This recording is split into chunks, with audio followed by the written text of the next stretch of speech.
निशा और प्रिया सबसे अच्छी दोस्त थी, जिन्हें स्कूल में देर तक रुकना और नई जगहें खोजना पसंद था। उनका स्कूल 100 साल पुराना था और वहां भूत प्रेत की कहानियां काफी मशहूर थी। एक शाम वे अपना विज्ञान प्रोजेक्ट पूरा करने के लिए देर तक रुकीं। जब शिक्षक चले गए तो निशा ने सुझाव दिया कि वे ऊपर की मंजिल पर बने उस पुराने कमरे को देखें, जिसे सालों से बंद किया गया था और जिसे भूतिया कहा जाता था।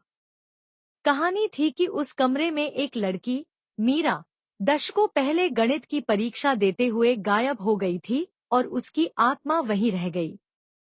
कमरा धूल से ढका था और ताले को तोड़ दिया गया था। तुम्हें लगता है ये ठीक है? प्रिया ने डरते हुए पूछा। अरे, ये बस एक कहानी है, निशा हंसते हुए बोली और दरवाजा खोल दिया। अंदर का कमरा ठंडा और अंधेरा था। डेस्क बिखरे हुए थे और छत से जाले लटक रहे थे। अचानक एक धीमी आवाज आई, कौन है? प्रिया ने निशा का हाथ पकड़ लिया। तुमने वो सुना? निशा जम गई।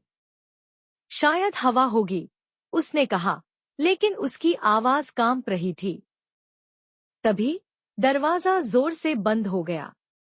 लड़कियां चिल्लाईं, पर किसी ने सुना नहीं। वह फुसफुसाहट तेज होती गई और एक डरावनी हंसी में बदल गई। कमरे के कोने में एक काली परछाई उभरी, जिसकी चमकती लाल आंखें उन्हें घूर रही थी। लड़कियां दरवाजे पर जोर से मारने लगी, लेकिन वह नहीं खुला।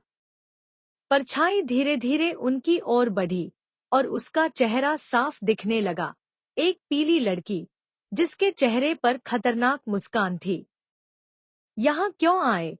वह परछाई फुसफुसाई। अगली सुबह स्कूल के कर्मचारियों ने दरवाजा खुला पाया, लेकिन निशा और प्रिया का कोई निशान नहीं था। बस प्रिया की कंगन और निशा की नोटबुक एक डेस्क पर पड़ी थी। उसमें कांपते हुए अक्षरों में लिखा था, वापस मत आना। क्या यह सच था या किसी ने इसे बनाया? लेकिन आज भी कोई उस कमरे के पास जाने की हिम्मत नहीं करता।